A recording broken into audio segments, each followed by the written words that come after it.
Hello guys, welcome back to the channel. Nigel here with you again, and we got part 17 now of the Big Bad Buff build for beginners. There we go. And yeah, we're now looking at these weapons pylons. If you remember, I finished part 16. Sorry, just taking a drink now. I finished part 16 literally half an hour ago and talked about making these weapons pylons fit in these wings, and as you can see, the fit is nothing short of atrocious. It's you know, the gap down the side there is incredible. So two options: pack this out and make it fit, or cut this in half, split it open, make it fit. If you haven't built these yet, lucky you. What you can do is do what I'm doing now. So what we need to do is split these open. So I'm going to just carefully, I don't want to cut right to the end because I don't want to split the joint. I'm going to come sort of 5mm back, and I'm just going to carefully cut a line along the center like this. Okay, I'm not going right to the ends. Now, what we've got there is a trench. If we take some extra thin and brush it in, it will get into the glue joint and soften it, and it'll make it a lot easier to split. Let's just let that get in.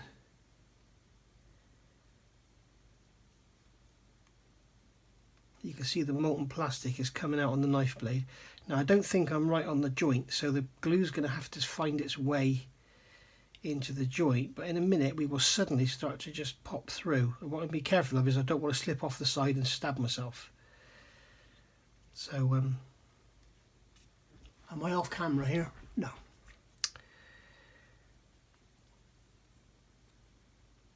Thanks to all the new subscribers, guys. It's great to see lots of people jumping on board, and thank you for all the wonderful comments I'm getting regarding this build.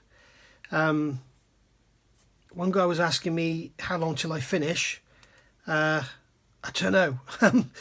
It's hard to tell. As I say, this is, as I said in my reply to that comment, it's a beginner's video build, so I'm covering stuff that I wouldn't normally cover. So you know, as if you watch back at the beginning of this video, I mean, I even started talking about how to get parts off the sprues.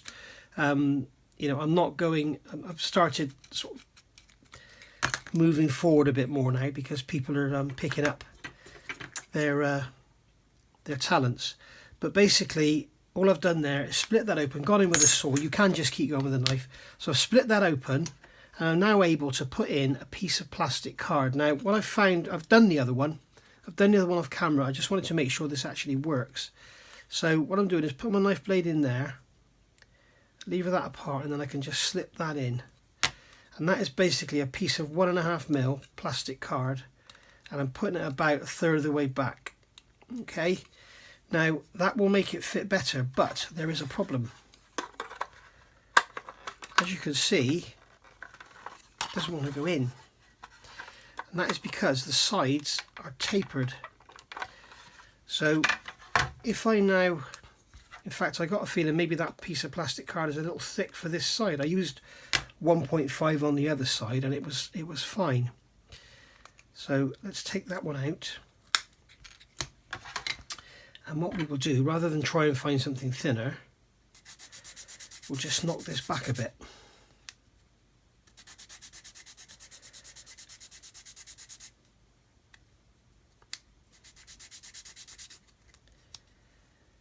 There we go. That's thinned that out a little bit. So we can squeeze that into there. If I can get the gap to open, there we go. Squeeze that into there, push it down in. Let's just see how we're getting on. Okay, now what I've found is these sides are actually tapered. So what we have to do is just remove these sides. Actually come out of the, when you look at it in section, look along there, it sort of comes up like this.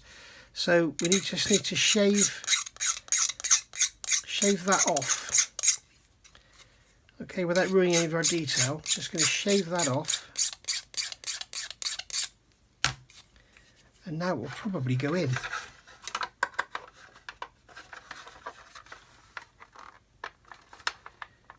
No, it's still not wanting to go in. I've got a feeling I need a thinner piece of plastic card in there. So let's get this one out. If we can. And you're kind of probably thinking, why is he doing this now? You know, we're not fitting these yet. Well, the reason I'm doing this now is because I'm trying to get as much done as I can with the wings separate, because you can imagine trying to do this and have the model airplane on the bench and everything in the way and all that. It'd be a lot easier just to do it now with just the wings. So this is a thinner piece of plastic card, although it is wider. Let's just make some room on the bench. Get a rule, cut it into a thinner or a narrower strip. Should be able to snap that. Yep. And just take some length out of it as well. Notice I'm not using tiny little pieces. Tiny little pieces are all the harder to handle. So just slip that in there like so. So it's kind of flush. And we can try it in there. There we go. It's starting to go in now. And we've got much less of a gap. So I'm going to scrape some more of this tapered plastic away from here. Because the other thing I found out, this recess in the wing is also tapered.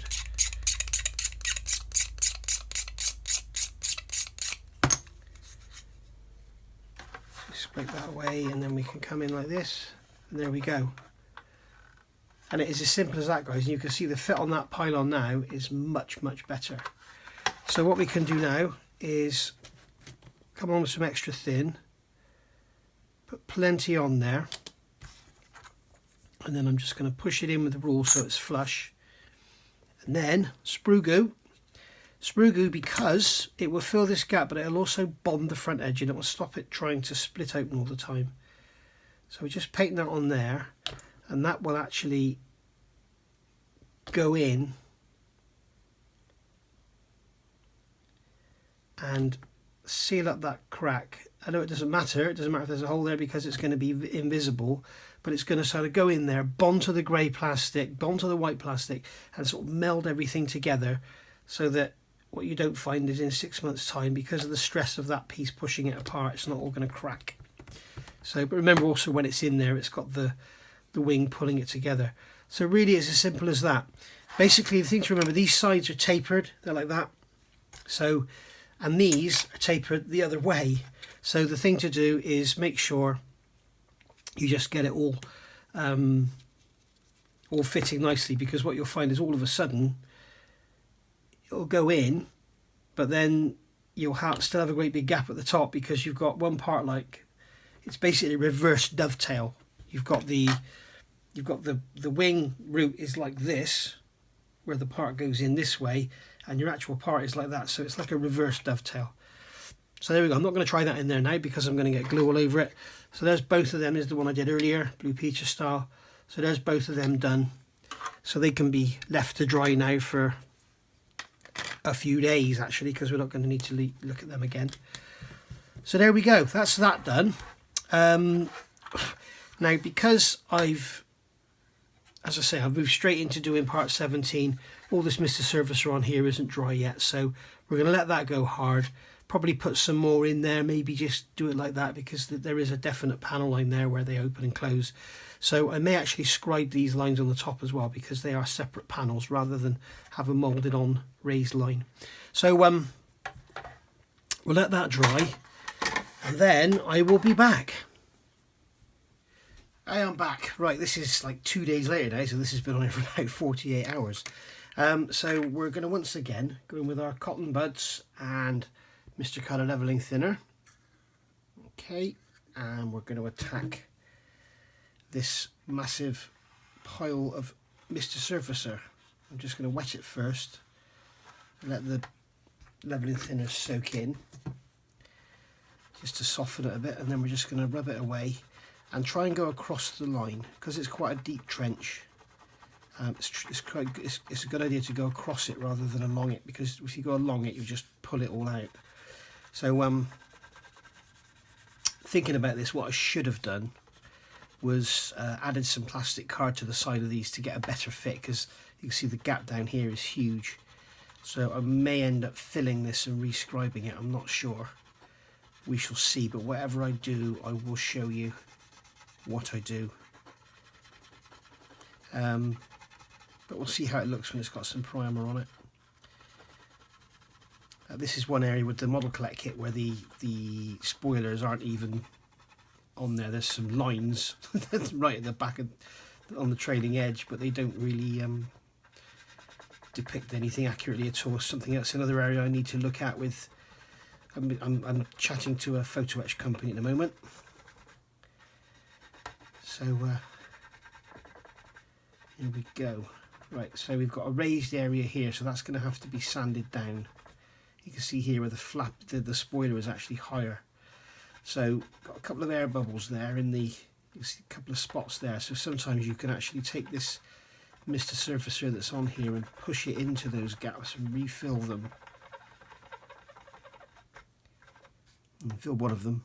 So there we go. I'm just going to carry on doing this, and then I'll come back and show you when it's all done. Okay, so I've done all that now, and I've gone round with the Mr. Surfacer again, and then removed the excess with cotton buds and the Mr. Cadet leveling thinner. So that's all done now. I'm not over the moon with it. We'll see how it looks when it's primed. If it does look like a bloody great big wide, you know, gap down like the bloody Grand Canyon, then what I'll probably do is fill it and then rescribe just inside or just outside the lines and make it look a bit neater. But we'll see. But whatever I do, I will show you how. So moving on to these engine pylons, you can see I've got masking tape around here, and the reason I've done that is because we've gone round with the cotton buds, but now we need to be sanding it because basically what's happening, if you can think my finger is the pylon and the wing is here, what we've done, we filled in this gap, we've gone round with our cotton buds, but we keep getting this trough, which is the whole idea of doing that. You can, you know, leave a panel line behind. So what we need to do now is flatten it out. So what I've done, I've got masking tape around here to protect the raised panel lines, and then with the sharp edge of a stick we can go in and just basically sand. And we're not worried about sanding away these lines here, because all they are is, as I've said so many times, they're just marking lines for the walkways. So we can do this and just sand around there, and then what we're doing is we're going to end up with the Mr. Surfacer being level with the wing surface and butting up to the actual engine pylon itself. And with the square edge, that'll guarantee us a nice square corner in there, and then you can also go this way just to sort of really enhance it. And then, as I say, we'll see what it looks like when it's primed. If we get any lumps and bumps, then we can just go around it again, you know, or sand some off, you know. So I haven't done this one yet, so I can show you basically what we're doing. So I can see you can see there it's actually sunk down even more. So basically 3 bits of masking tape. Okay, again, using the cheap stuff, why use your expensive? And I'm just going to cover the panel line. So I'm just going like a millimetre over. Same here, about a millimetre over, just like that.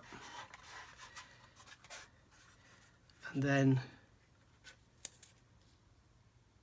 in there. Okay, so there we go. And then we can come in with our sanding stick, nice square edge. Come in and just sand away the Mr. Surfacer bit over the top of that pylon there. And as you can see here, I'll show you close up, it looks like we've still got some more to do because, yeah, it's shrunk back. I don't know if you can get it to focus. We can see there it's shrunk back. So we've still got indentation, so we need to put some more Mr. Surfacer on there, let that dry and sand it again. Stuff like this, if you're after a really nice finish and you want it to look right, you can't rush it. You cannot rush stuff like this. This needs to be done, you know, carefully and thoughtfully, and just take your time. It's a very prominent part of the model, so you know it's really worth getting it right. And you never know, if you follow along and you do end up with a masterpiece.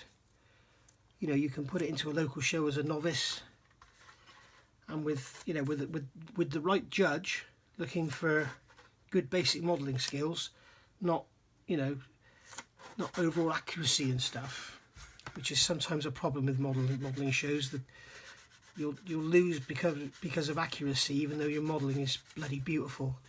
And it depends what you're thinking, what the judge is thinking. Is he looking for the best depiction of that particular, whatever it is, that particular aircraft?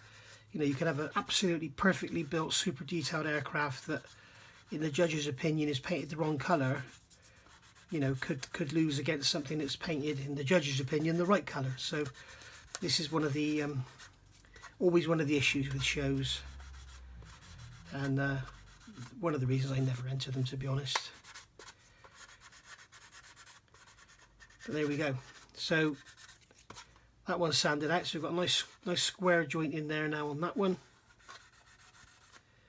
We can just, for some reason my computer's just made a noise. Just make sure we get a square corner in there, and there we go. Simple as that. So I'm going to put some more in that one and then come back and do some more sanding. Right, here we go. This is a few hours later now. All the Mr. Surfacer work's done, all the work's done on the spoilers and everything. I said I was going to engrave some lines in there, I'm still undecided. So basically, we're kind of ready to move on now. And if you remember, I think it was the beginning of this video or the last video, I've been about 3 days on this one already, and we're only about 20 minutes, half an hour in, aren't we? So if you remember, we packed these out, put some sprue goo in there, and now they fit in the wings. Make sure you know which side's which, because these are not the same. One's wider than the other. So I think it's that one won't fit. Yeah, see, that one won't go into that one, but this one fits in there beautifully, and in that one it's like a prick in a top hat. So make sure you know which is left and right. So on here, all I'm going to do is just come along the top and just remove the excess material from the top face, and then we can take our coarsest sanding stick. We've got 100 grit here. We can just sand away the excess, and that'll give us a nice flat locating point. Now, if you want to, if you haven't built this model yet, well, you still could do it now. You could add magnets and have these held in with magnets. Personally, I'd rather glue them in, but I'm not going to glue them in now because I want to be able to get in here and do work on the fuselage when we get there. So I want to add these after we've done the work on the fuselage. And I've got some sprue goo down the side there I'm just going to get rid of. So I'm going to use my 400 grit just to sand that away there. I'm not touching the moulded on panel lines, even though they won't be seen. But that basically now will fit in there lovely. Okay, so that's that one done. And then this one again, we can just flatten the top face just to make it a better, nice flat face on there to give us something to glue onto. And then that one again will fit into there. Lovely. So I think we're pretty much getting ready to get out into the garage with our aerosols and start putting some black paint on this and see what it looks like. Now obviously the black underneath, it's basically what I'm doing is a primer. Now I know the aircraft is black on its lower sides, and a lot of people will tell you it should be gloss black. When they were brand new, I'm sure they were gloss black. There may be restored examples out there of gloss black, but if you look at some reference material from the days of Vietnam, you will see that they were beaten to hell. There was all dirty streaks on them. It was matte. There were different colours where there'd been repairs done. There was flat areas. You get some shiny areas where things rub. I think like on the H, I know around this area here there's a pitot tube, and they put a cover on it, and the cover makes a polished circle around that pitot tube. So that's something worth looking out for. You know, if you're really accurate with your modelling. So basically, you know, stuff like that. So the black is going to be a base primer. I'm also going to spray the upper half black because that's also going to be primed. And then what we're going to do is we're going to paint the camouflage on here. We're going to do some work on the pylons. We're going to mask our engines off. So what we will do is do everything black, check all our joints, make sure we're happy with everything, how it's all come out. Then we can come in and paint our engines, and then we'll cover them up with tissue to keep them protected, because obviously masking and holding this and everything and trying to paint the camouflage on these engines when it's all built won't be very easy. My bench isn't particularly large, but I know it's bigger than some of yours. So you know, some of you guys are, I mean, we all start working on the kitchen table, really, don't we? And then we sort of move into a little closet somewhere, and then the family get funny about the smell, so they allow you to take over the loft or spare room or something. So That's how things go when you're modelling. Or if you're lucky like me and you're a bachelor, then I was going to call myself a balancer. Then, if you're a bachelor, you know, I could use the whole house for modelling if I wanted to. So there we go. So there we go. Right.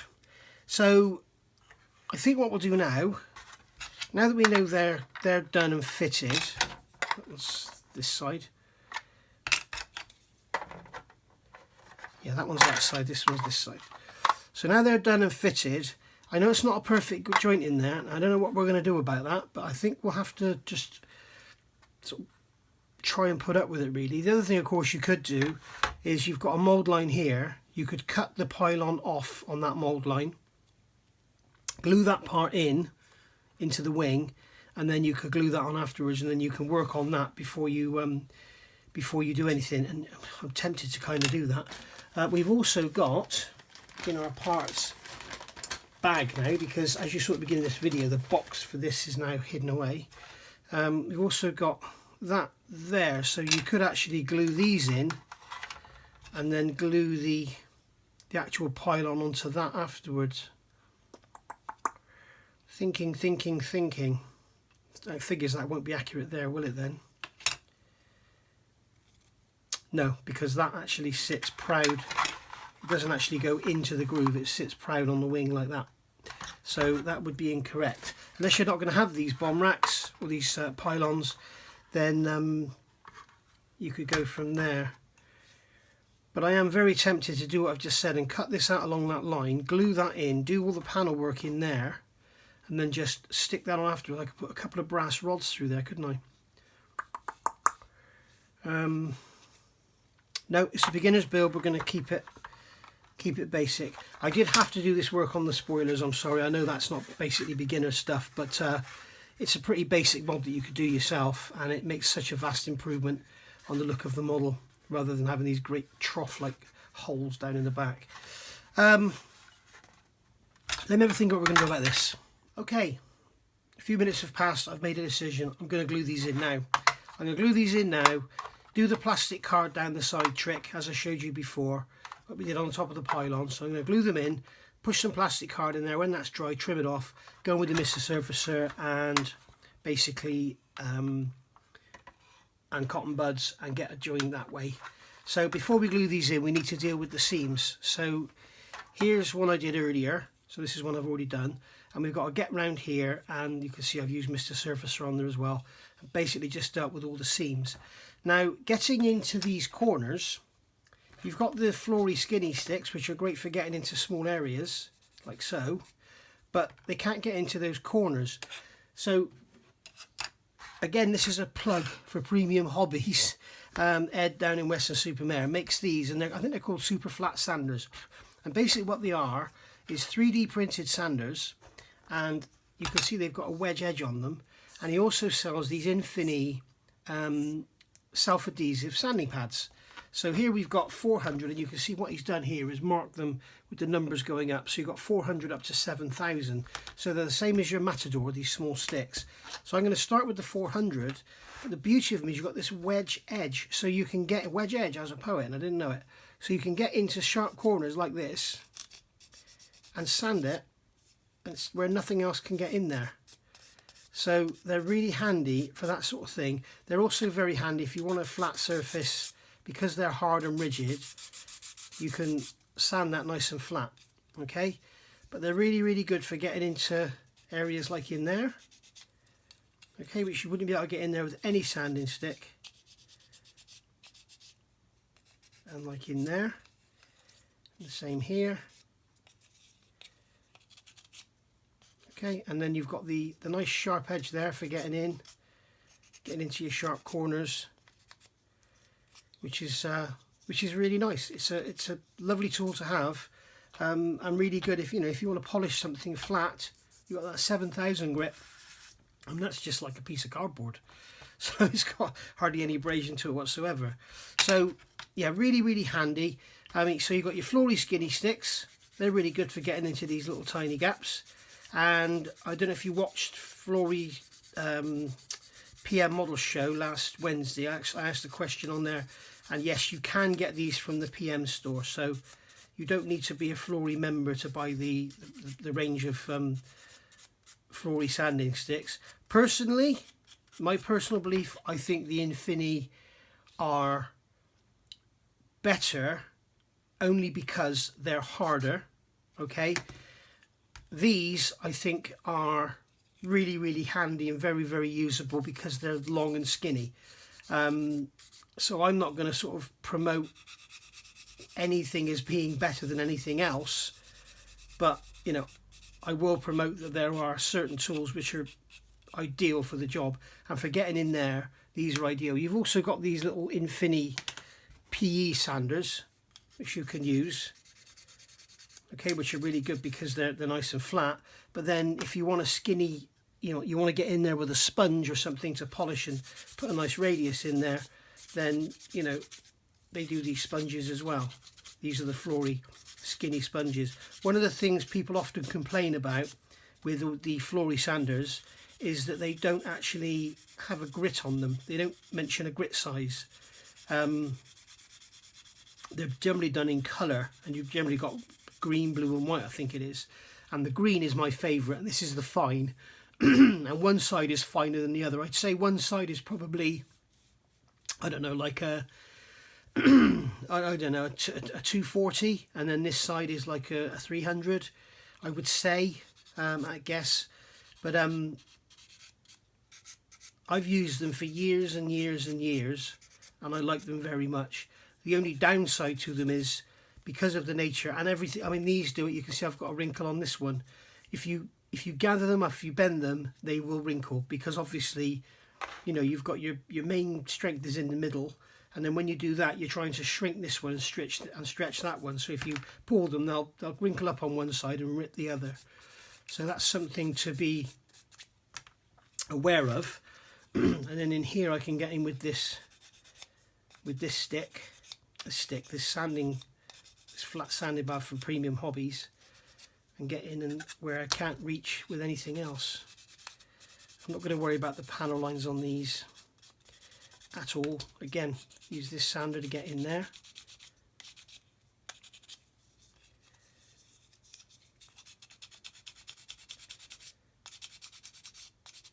There we go. And of course, you don't have to use the Infini. You can use ordinary wet and dry double-sided tape, and you could ignore these numbers then if you want to. But these things are, for what they cost, they cost peanuts. And if you do go onto Premium Hobbies website and order anything, don't forget, if you put the discount code in NMB10, that's Nigel's Modelling Bench 10, you will get a 10% discount off anything you buy. So even if it's already on sale or it's already got a discount applied, you will get a further 10% off. So it's worth remembering that one. There we go, going to get in there with that one. And we can also get in there with that one because we've got hard stick. We can keep things nice and flat then. I haven't done a very good job of assembling this. I do have a bit of a step there. So, should have tried harder would be my my test paper for that one. And then we can get into the corners and the nooks and crannies, like so.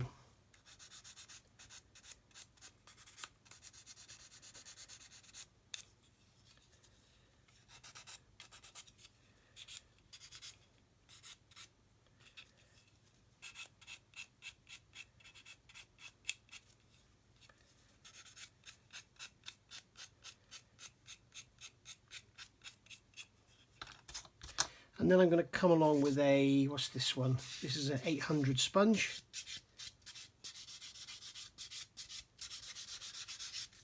Go around, just clean up all the areas where I've sanded.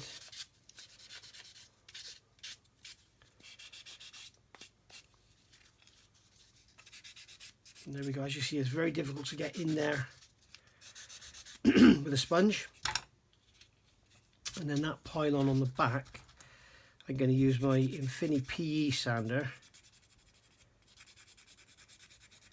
Oh, by the way, guys, if you're in America, you can get the Floory sanders, you can get them from High Altitude Scale Modelling if you give Brett a shout.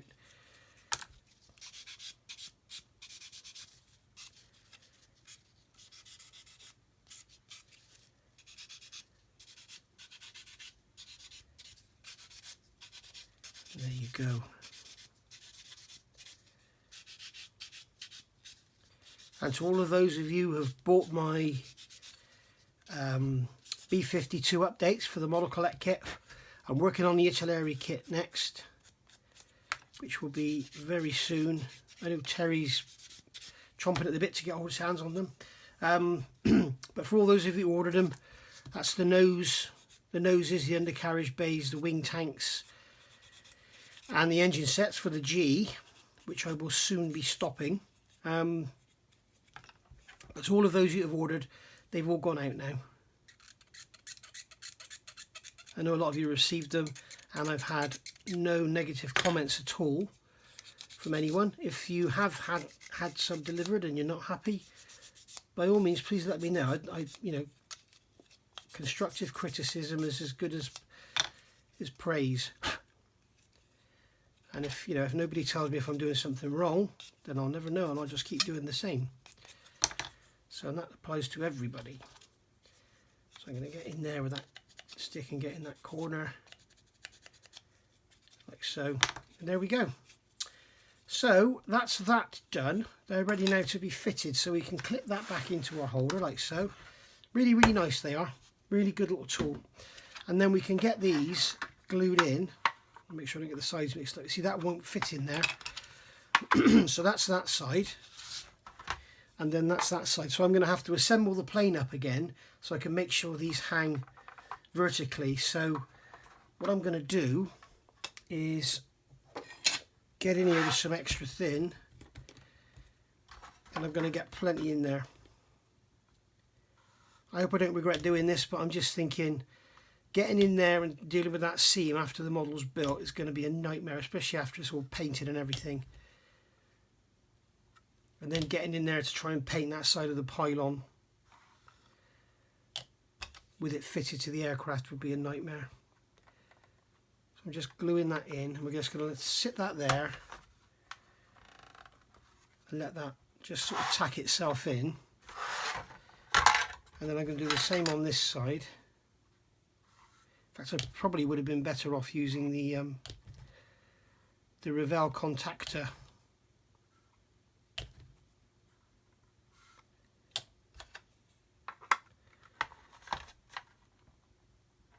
There we go.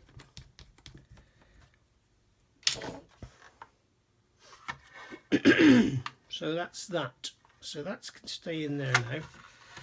So I'm going to assemble the aircraft now and make sure that when the aircraft's on its wheels and everything, that these hang vertical. So let me get that done and then I'll be back. Right, so they're glued in now. Got my little, I bought this on Amazon. It was about £3.50, I think. And it's a great little thing. I've never had a small square. So got that. I put that in front of them and I've managed to square them up with it actually sat on its undercarriage and everything. So now I'm going to come in here with a small amount of extra thin. I'm not going to use a lot, and I'm just going to glue these in again from the wing side, and I don't want to use too much because I don't want it to capillary around onto the pylon. So we can just put a drop in there, and that'll just hold that in place while the glue dries, and then we can, just like we did on the engine pylons, we can just trim it off afterwards with a knife.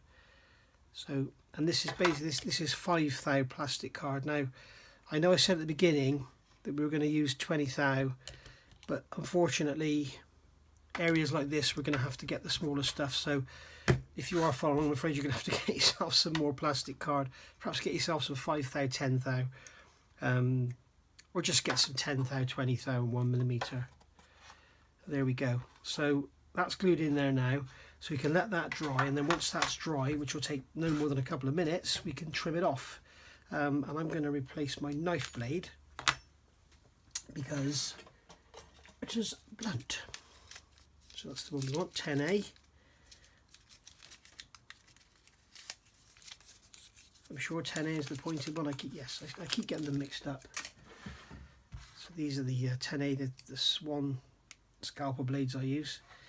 So that should be dry enough now that I can come in here and just lightly cut through it and pull it away. And then run along here the same.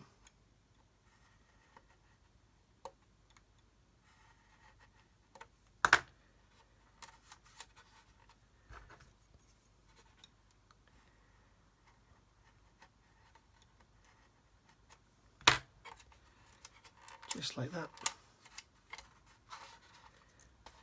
And then go in the other side and trim this one off as well.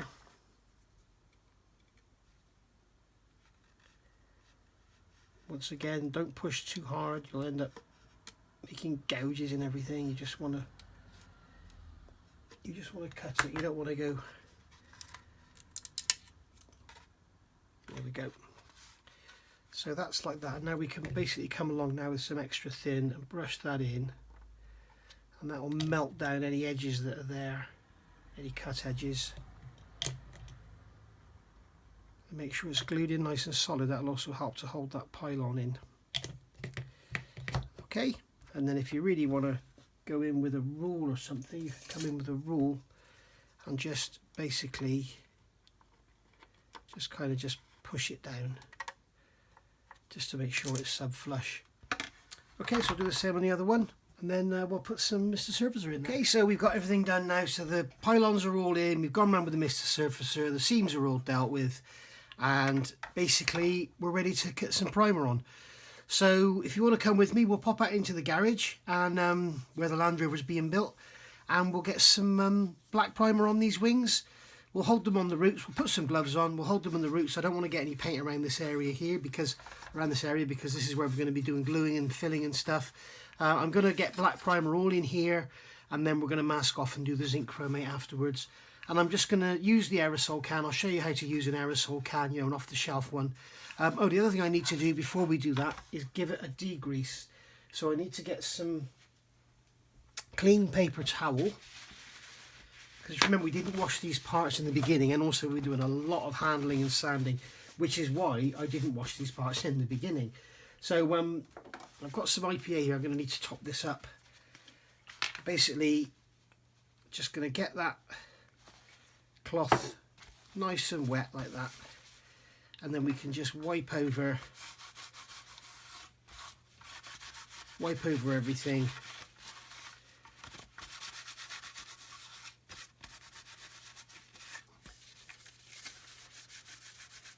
Wipe on there, quick wipe on there. Don't hang around on the primer too much, because the IPA will remove it.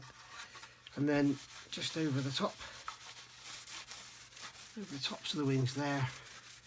And then basically, if we see anything that looks dodgy or whatever after they're painted black, then we can sort it out at the bench and touch it up. Because as I explained earlier, we're going to be doing all our weathering and fading and shading and trying to get this black to look like a 1/72nd scale black model rather than a piece of black plastic or a toy. So there we go. So that's all that done. So we're ready now to get some primer on. Now the actual flaps and stuff I'm not going to worry about. I can prime those with a normal black primer. The only reason I'm using aerosol is purely because of the size. It's going to use up a lot of paint, and model paint tends to be expensive when you compare it to automotive aerosols. Speed, it's going to be much quicker to get this on with an aerosol rather than use an airbrush. And the other thing is, because of the size of it, it's going to be a lot of paint, a lot of painting equals lots of smell. So we can get this done. I'll do the same with the fuselage and the tailplanes and everything when we're ready. But at the moment, I just want to concentrate on the wings, get them sorted, and then we can look at getting the fuselage cleaned up and getting these glued onto the fuselage. So come on out in the garage with me. Let's get some black paint on these. Right, so here we are out in the garage, and as you can see, this is Land Rover Central. So basically, I've got a clean piece of cardboard down, a beer box. And these things are great. If you keep these are the boxes your beer come in. You can fold them out. You've got a really clean workspace then every single time. So basically we've got the wings down here, as you've seen. I've degreased them. I've got my aerosol paint here. Now this is a Halford's satin black. Okay, it's not a primer, it's a satin black spray paint, and they say on the top, for best results use grey primer. Well, I'm not doing that. I'm not wearing a mask so that I can talk to you guys. The garage door is open, well ventilated. I'm not going to worry about it too much. This has had the living daylight shaken out of it, so it should be good to go. We'll just try a bit on here. Okay, and as you can see, just like it's not like an airbrush, this stuff goes down crazy. So what I'm going to do is just give these an initial sort of coat, with this way and then that way, just to see how we go. So this is how light you want to be putting it on. Okay, you're literally just fogging it on. Same here.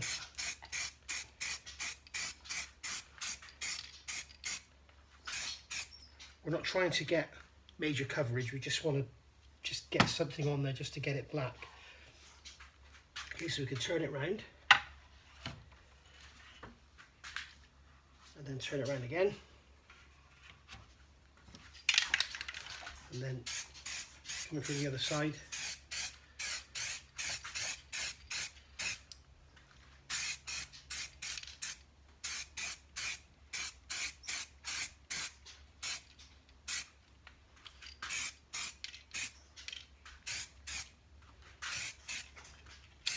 As you can see now, go a little bit heavier just to get some colour on it.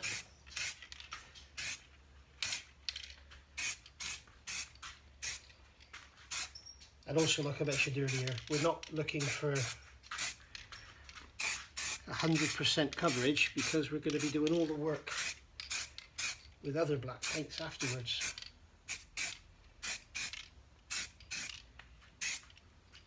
And there we go, that's the underside pretty much done.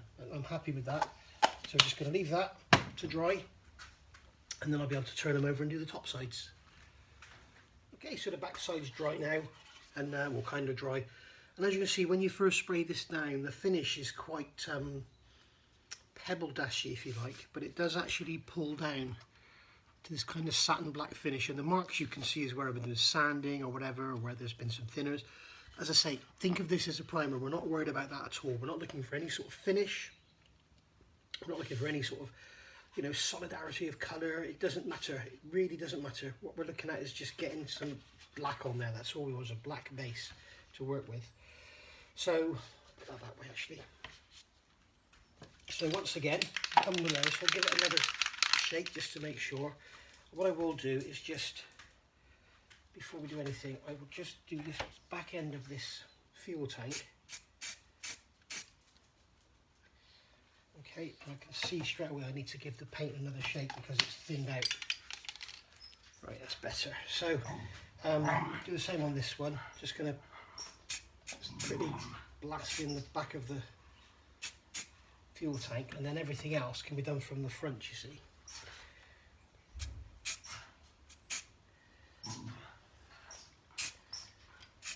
Aerosols are not great for modelling. They're okay for primers, but they're not good for finish coats.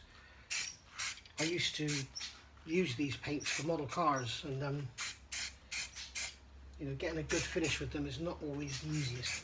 The Tamiya spray paints seem to be awesome, but they're a very expensive way of getting a colour down. So we're just lightly fogging it on. Staying away from that root because we've got to do a lot of filler work in there. You can see the paint is quite heavy there, it's quite fine there. There's no real consistency at all. So I'm just going to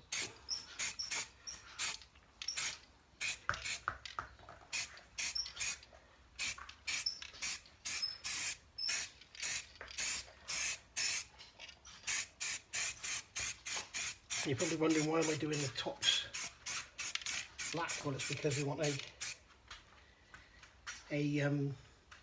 black base. We're going to be doing the black basing method and get some nice effects.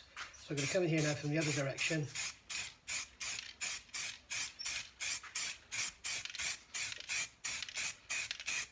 There we go, we've got a decent coat on there now.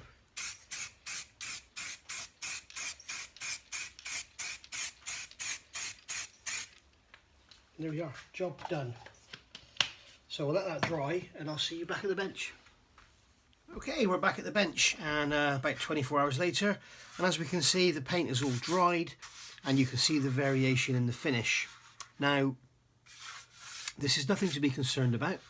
If you look, for example, over here, we can see we've got some graininess there. We've got a line here.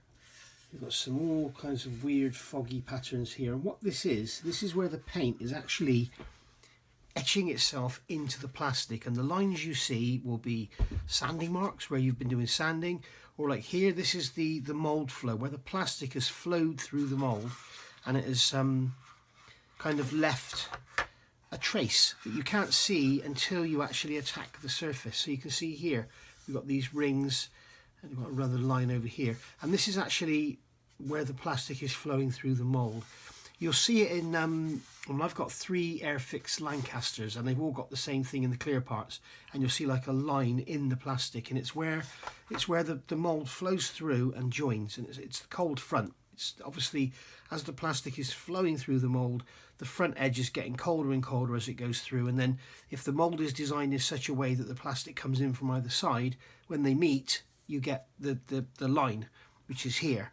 Now obviously on a plastic wing like this, or a fuselage half or whatever, it doesn't matter, but on a clear part it does show, which is why you'll often see clear parts generally have one sprue connection, so the plastic flows in and they'll have an air gap at the other side, and but basically the plastic flows in and it doesn't come in and get any cold fronts, which is where Airfix have gone wrong.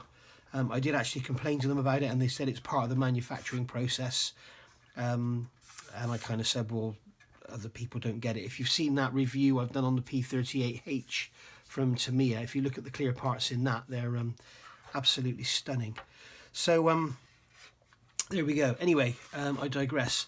But you can see here we've got a nice finish now to work with. The black satin black paint has gone into the surface. We can see here now the result of our work with the panel lining with the stretch sprue. That's come out really nice. We can also see here we've got some sanding marks from where we've thinned out the trailing edge, and the trailing edge is looking great because it's all thin. We've got a line in there where we've got on the tank where we've done that repair to the tank, so we need to get some Mr. Surfacer in there. We've got a little dimple here, and as I said to you before, when you start to get the primer on, it does start to show up all the sins and the errors that you've got. So you know, it's good to get a primer on just to check that over. I was asked the question, I can't remember which video it was on, I think it was on my tutorial for the airbrushing, you know, do I agree with priming plastic before painting? And it all depends what it is you're doing. I mean, if it's a car body, definitely prime it and then polish it, and you know, basically the paint will only reproduce as good as what's underneath it. Stuff like AFEs, you know, for that book or whatever, there's no point in priming it. Unless you've got loads of filler work and seam work, there's really no point in priming it. You may as well just paint it because you're going to weather it anyway. Something like this, where we've had loads of sanding, loads of filler work, we've done the panel lining here, we've done all this work around here, you know, it's definitely worth priming it so you can see exactly what it is going on. The same on the underside as well, and we can see that everything is fine. So I'm going to call that a day for this video. We've painted the wings, we fitted the spoilers, we've done all the blending and everything.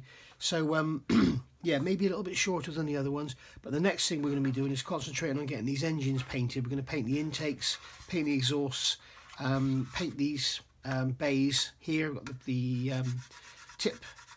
tip undercarriage bays, we've got the flat bays. We're going to paint all them in the zinc chromate yellow, and then we'll get them masked up and go forward from there.